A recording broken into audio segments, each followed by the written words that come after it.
and welcome to all our viewers. Hello. Hello, sir.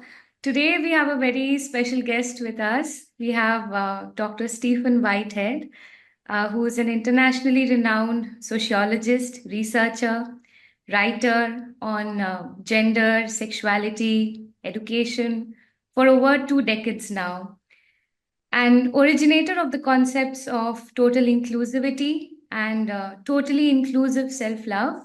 His books have generated enormous media interest and reached millions across the world. Welcome, sir, to today's session. Thank you. Nice to be here talking to you. Thank you. So, could you say something about your the whole concept of total inclusivity? How did it come? Yeah. Total inclusivity, right. That took root in me in about 2021 when I was doing professional development at a very elite all-girls school in the UK, a school that the royal family had actually attended many years ago. And this school wanted help and guidance on anti-racism. They were getting a lot of kickback from students and some staff about historic racism in the school. And the teachers weren't really aware of it. They didn't really understand it. And they called me in, plus another expert, to give them some professional development, which we did. And at the end of this program of PD, I realized that actually the racism bit was fine, that needed to be addressing. But there were other issues as well around class, sexuality, LGBT identities, homophobia. There was a lot. And that's when the concept of total inclusivity came up. And I started writing about it. I did some articles on it, which got published. And then I approached a publisher, an academic publisher, Routledge, with the proposal for 3 books on total inclusivity. One looking at total inclusivity in schools, another one looking at total inclusivity in universities, and a third general book that looked at total inclusivity in organizations or at work. And I got into writing those. I got some co-writers for 2 of the books. And the books all came out at the end of 2022. And certainly the book on the Total Inclusivity at Schools book, that has become a global web bestseller. That's done very well. A lot of schools around the world, particularly international schools, private schools, have picked up on that and they're using it for their own professional development now. So total inclusivity basically means what it says. You don't exclude anybody. Everybody, whatever their identity mix is, it's included, it's valued, it's authenticated, it's validated, it's protected. That's what any organization should be, but certainly an education organization. Okay. So you are the originator of the concept. So what does that mean? As in, did you coin the term? I mean, did it come into the scholarly circles? What does it mean when you say originator? Well, it means that I thought of it. I came up with the term. Okay. It was my concept, my term, and I defined it. So you'll see in the 3 books, you'll see the same definition of total inclusivity. And it's inarguable. You can't argue against it. I mean, I think one of the things I say in the books is that the only people who are excluded from total inclusivity are those who don't believe in total exclusivity and want to exclude other people. And therefore, they, by definition, will exclude themselves from this concept. But any thinking, fair, rational, considerate human being is going to want to be included in their work, in their family, in their lives, in their community, and in their society. And quite rightly, why not? But that requires awareness. It requires training in some instances, certainly in organizations. And it requires empathy, emotional intelligence. And as far as organizations are concerned, it means you don't just focus on the bottom line, but you focus on the people who you're employing and the people who you're serving. Because if your organization is not totally inclusive, so therefore it's probably default racist, sexist, maybe even misogynistic, maybe even bullying, then it's not a healthy organization. Frankly, I would advise any young person to avoid working in any organization that's not TI. Wow, feel so grateful to be talking to you. It's my pleasure. Okay. So, just to give a little context to our viewers, in your recent interview, you have extensively spoken about the ongoing cultural revolution across the world with Mm, regard to how solo living and mm, celibacy are reshaping mm. today's world society and redefining personal preferences. Drawing Okay. from recent statistics, apparently across the world, today the younger generations are defying traditional social norms and deciding to go solo living. In China, the singles population has reached a record 239 million in 2021, and more than half of the Chinese aged 25 to 29 are now living solo lives today. In US, about 46.4%, which is almost half of the US population, US adult population is single, and against a 22% in 1950. UK, South Korea, similar trends, and even countries with a strong, traditionally strong marriage culture like Thailand, Saudi Arabia, Vietnam, Nigeria, Pakistan, and India are now seeing a rise in singletons. What's going on? Well, let me just make, before I tell you what's going on, or suggest what I think is going on, let me just say something about India, because India is interesting as well. Hmm. Um, the number of unmarried Indian men has risen 10% in the past 10 years. That's up from about 50% to over 60% now, and it's continuing to rise. At the same time, in India, we're seeing a decline in arranged marriages. Now, you know as well as I do that arranged marriages have been very popular, but they've gone down from 68% 5 years ago to around 40% today. So if it continues on that trajectory, by the end of this century, there will not be any arranged marriages in India, or very few. The other point to make about the demographics of India, which is supported and mirrored across the world, is that 45% of the Indian population is married, but only 8% of the 20 to 30 age group. So we're seeing 90% of Generation Z are deciding not to marry or delay marry, or they're against marriage altogether. Now we have to see if that demographic stays single into their 30s and 40s. But right now, there's only 8% of the 20 to 30 year group who are getting married. And I think all the indicators are that that's not going to change. It's going to continue. So what is happening? Basically, we've had since the 1950s a global gender revolution. Now, in the 1950s, sociologists like myself started to spot, not me, I was too young in the 1950s, but certainly those who were working in the 1950s noticed that post-war, there were big changes taking place in female identity and male identity. These were partly to do with globalization, the massification of further and higher education, changing work patterns, the end of the male breadwinner family, the rise of women, a new female independence. And my next book, which will be coming out in the new year, I talk about independent femininity, and that's a new type of femininity, or an emerging femininity, that we're now starting to see. Now, that feminine identity is assertive, independent, agentic, self-actualizing. It's not going to slot itself into a patriarchal arrangement, which for many women, that's what marriage is. Hmm. It's not like that for most men. For most men, they get a good deal out of marriage, but not most women. They can end up in abusive relationships. They can end up having to do multiple jobs, not just looking after the family and any children, but also having to bring in money. So for many women, educated women with options, they're quite rightly saying, why do I bother to get married? I don't need to get married.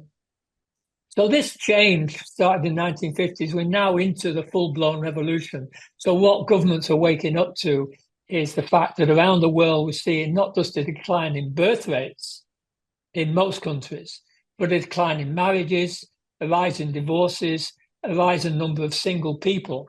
And this is particularly profound in Generation Z, which is the generation that's really had the benefits of global massification of higher education. They are deciding, women like yourself are deciding, well, if I do get married, it's got to be on my terms. I'm not going to go into an unequal relationship. I'm looking for a man who can be my equal, who's not going to be my boss. So if they can't find a man like that, if they can't find a man with what I call progressive masculinity, the women are going to say, well, why bother?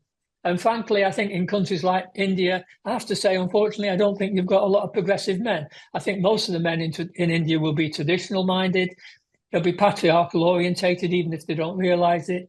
And the women, there's now a massive gap. There's one writer calls it a generation divide, and it is. It's a massive generation divide with Generation Z between independent femininity, a progressive femininity, and a regressive traditional masculinity.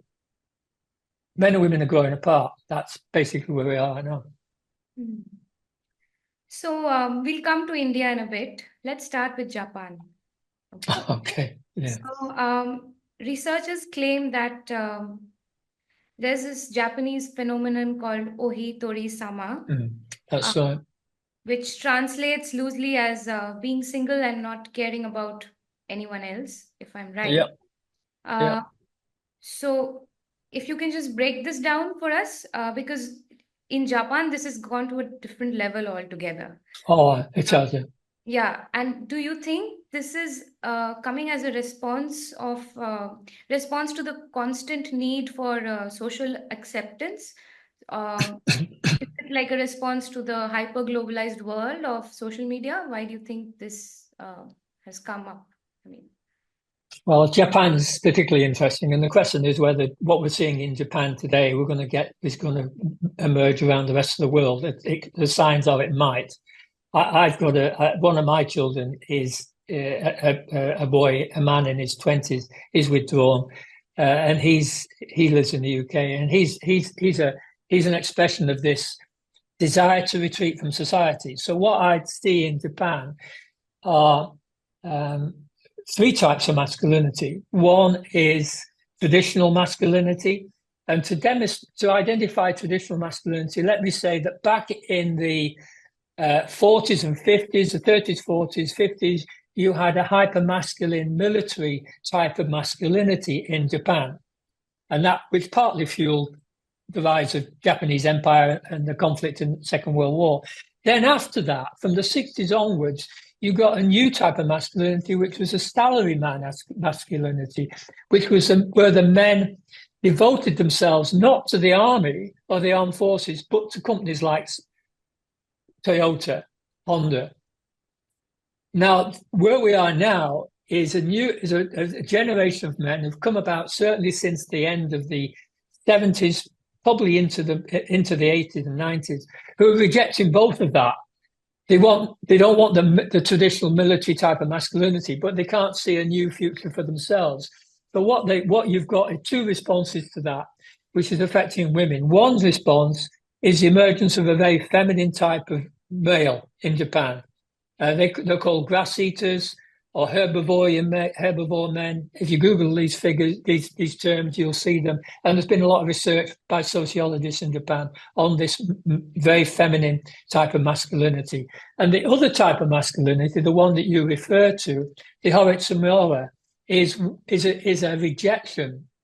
It's almost like a collapsed masculinity.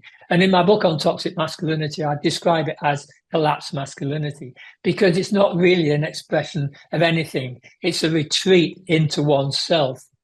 Bottom line is, two things have happened. One, you've got Japanese Generation Z and young millennials are not hooking up. They're not getting into relationships. They're staying celibate. They're certainly not getting married, and they're not having babies. This will lead to the collapse of the Japanese society, probably in the early part of the next century, if this isn't changed.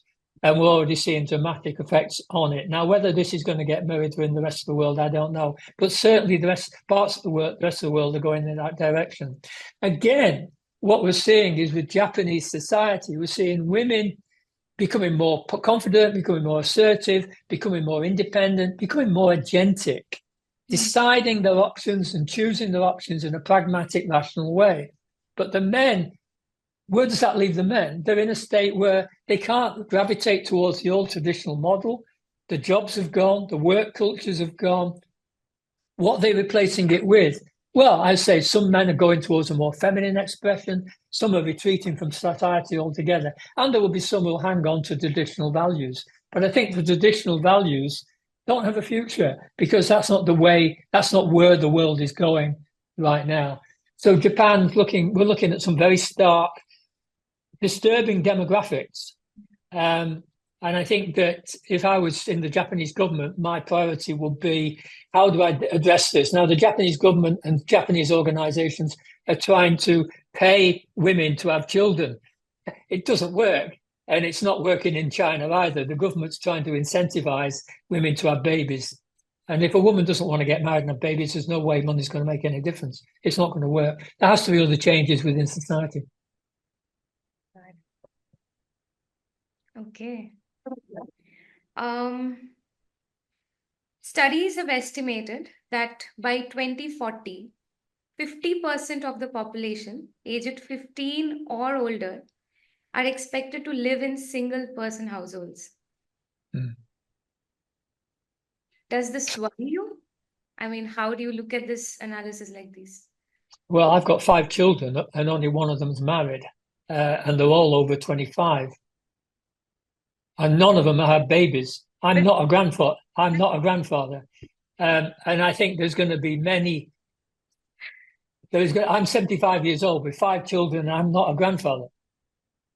One of my sons has been married. He's now 50. He's been married for 25 years. He decided not to have children years ago. He stayed married. I've got 4 others who aren't married. They're in relationships, but they're not married, and I don't see any of them having children. So I'm living it out in my own life. I've had 5 children, 4 biological and 1 stepdaughter. I come from a family where 100 years ago, my ancestors had 8, 9, 10 children. Yeah. It's gone. It's disappeared. Now, how do I feel about it? What I'm concerned about is not the birth rates. What I'm concerned about is that women have empowerment. I'm concerned that women have agency. They have freedom from violence. They have freedom from abuse. They have freedom from patriarchal pressures. That's what drives my work. That is what's driven my work for 30 years. That's why I've looked at men and masculinities. If you want to look at the state of women's lives, you have to look at men's identity, because men have been the major vehicle or force or influence on the potential for women to have agency, to have a full, free, non-violent, opportunistic life. So what's happened is that society's changed dramatically since the end of the Second World War, but men have not.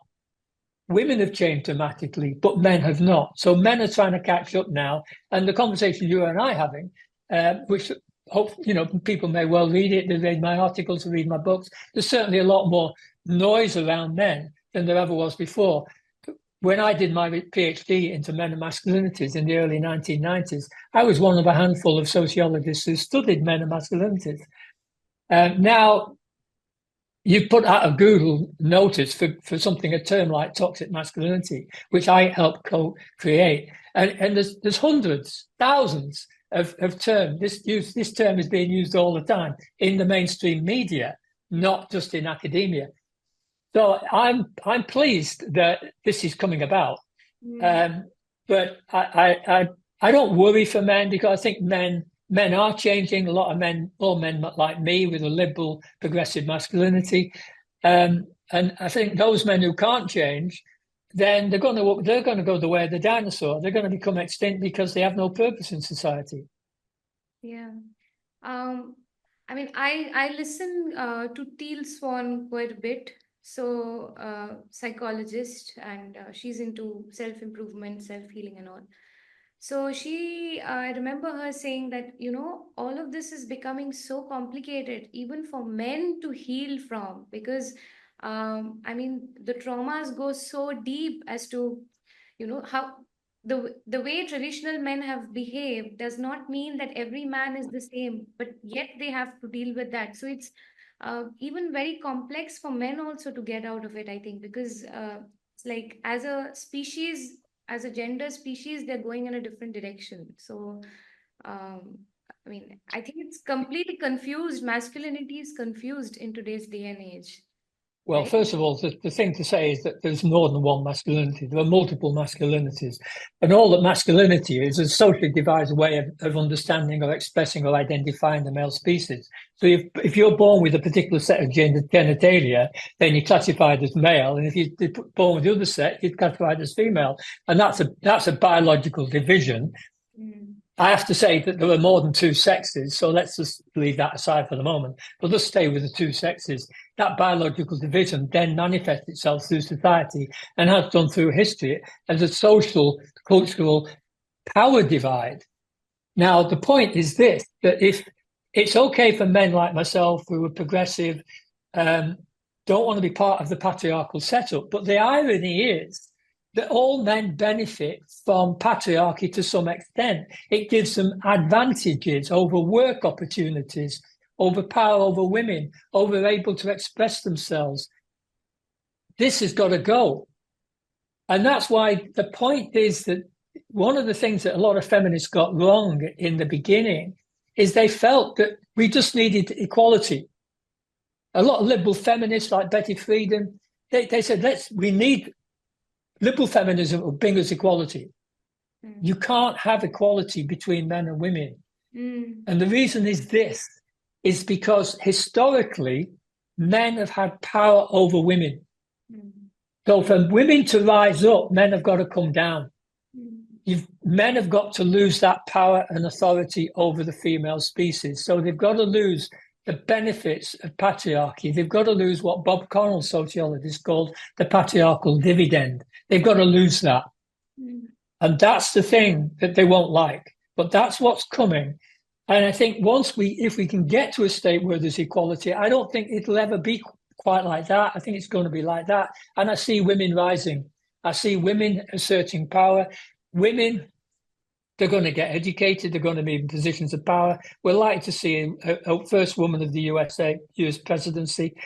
And that's going to become more and more apparent as we go through the rest of this century. So I see men losing power. I see women gaining power, and men have got to be okay with that. They've got to accept it, and they've not got to invest their identity in having power over women or indeed over gay people. Hmm. Also, this debate about today, I mean, right now it's about male and women, but I think essentially we are talking about the masculine and the feminine, right? Yeah. Well, we're talking, as I say, these are socially devised constructions. So when you've identified a baby as female or male, you know as well as I do what happens next. Yes. The whole social world gives a gravitational pull towards those two children. So they emerge. By the time they get to kindergarten, the boy's already assimilated what it means to be male. The girl's already assimilated what it means to be female. Now, the point is this, where we want to get to is a situation where by the time the child is 5, the boy does not think he's superior to girls. Mm. And the girl does not think she's inferior to boys. Mm. My next book is called Toxic Femininity, and that's a problem for a lot of women because toxic femininity is based on the myth of women's subservience. And toxic femininity can generate a lot of psychological disturbances in a woman if she's living through her life and she's not able to express herself in a free, agentic, authentic way.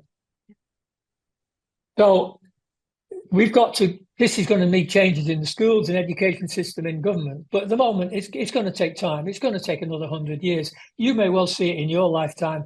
And I think you're going to see some dramatic changes in your lifetime. And I'm seeing them in my lifetime. Before 100 years, it's already bigger, going at a pace, yeah.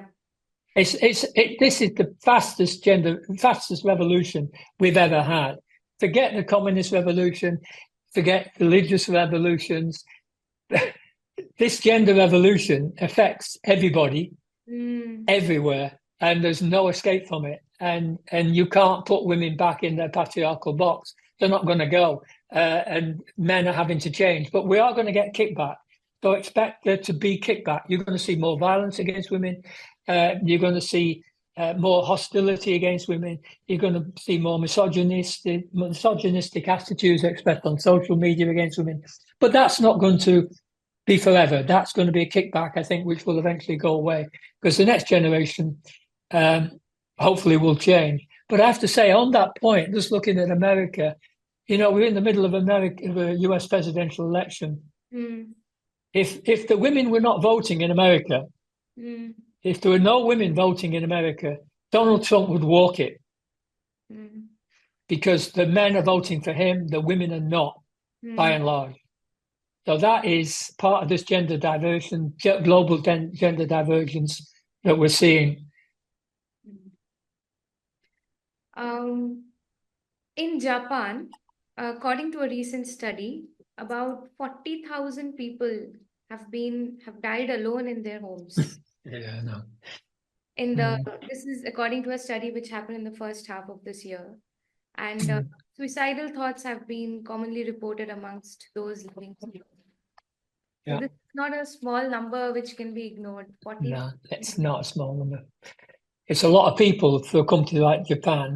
How many people living lonely lives? I Yeah. mean, somebody dying alone, that means they've lived alone, they've had very little human contact. And when I was even researching this, I mean, there's so many videos online about the people from the government who come to check, and they find out after weeks that a person has died because there's no one to report that somebody is dead.